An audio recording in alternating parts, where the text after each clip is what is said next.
ಎಲ್ಲರಿಗೂ ನಮಸ್ಕಾರ. ನನ್ನ ಹೆಸರು ನೆಮ್ಮದಿ ಗ್ರಾಮ ಮೂರ್ತಿ, ಆದಿಜಾಂಬವ ಕ್ಷೇಮಾಭಿವೃದ್ಧಿ ಸೇವಾ ಸಮಿತಿ ನಿರ್ದಿಷ್ಟ ತುರುವೇಕೆರೆ ಇಲ್ಲಿಂದ ಮಾತಾಡ್ತಿದ್ದೀನಿ.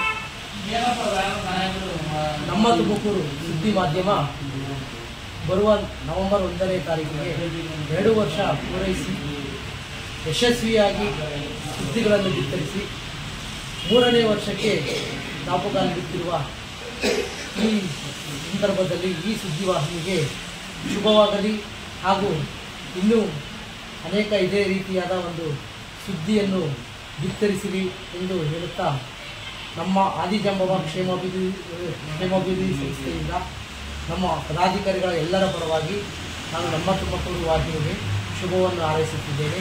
ಹಾಗೂ ಎಲ್ಲ ತಾಲೂಕಿನ ಜನತೆಗೆ ಕನ್ನಡ ರಾಜ್ಯೋತ್ಸವ ಶುಭಾಶಯಗಳನ್ನು ನಮ್ಮ ಈ ಆದಿಜಾಂಬವ ಕ್ಷೇಮಾಭಿವೃದ್ಧಿ ಸಂಘದಿಂದ ಹಾಗೂ ನಮ್ಮ ಪದಾಧಿಕಾರಿಗಳ ಪರವಾಗಿ ಈ ಮೂಲಕ ತಿಳಿಸುತ್ತಿದ್ದೇನೆ.